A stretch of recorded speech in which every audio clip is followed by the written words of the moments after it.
മകളുടെ കണ്ണീര് പലതവണ കണിയാണ് പ്രതാപനും വാമദേവനും ഒക്കെ കേസ് പറഞ്ഞ് മുടിയാൻ പോകുന്നു. ആക്സിഡന്റിൽ പ്രതികളായവരെ എല്ലാവരെയും അറസ്റ്റ് ചെയ്തിട്ടുണ്ട്. ഹലോ ഗൈസ്, ഇനി നമ്മുടെ മഹാലക്ഷ്മിയിൽ കണ്ണന്റെ കടുത്ത പ്രതികാരം. അതേ കൂട്ടുകാരെ, നമ്മുടെ പ്രതാപനെ അറസ്റ്റ് ചെയ്യാൻ വേണ്ടി നമ്മുടെ പോലീസുകാർ വീട്ടിലേക്ക് വരുന്ന ദൃശ്യങ്ങളാണ്. അപ്പൊ പോലീസുകാരെ കാണുമ്പോൾ തന്നെ നമ്മുടെ കരുണ അയ്യോ എന്നും പറഞ്ഞു വീടിനുള്ളിലേക്ക് ഓടി കയറുന്നുണ്ട്. കാരണം കരുണനെ പിടിക്കാനാണെന്ന് കരുതിയിട്ടെ.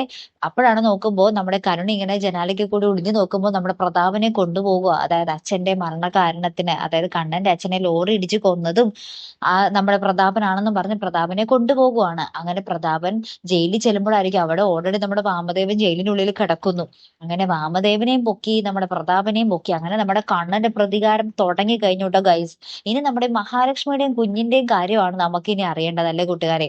അപ്പുറത്ത് മഞ്ജു ഭയങ്കരമായിട്ട് തിളച്ചു മറിയുന്നുണ്ട്. അതായത് കരുണ ഈ വീട്ടിലെങ്ങാനും ഇനി കാല് കുത്തിയാൽ അവളെ അടിച്ചിറക്കുന്നത് ഇനി ഞാനായിരിക്കും എന്നൊക്കെ പറഞ്ഞ് നമ്മുടെ മഞ്ജു കടുത്ത വാശിയിലാണേ.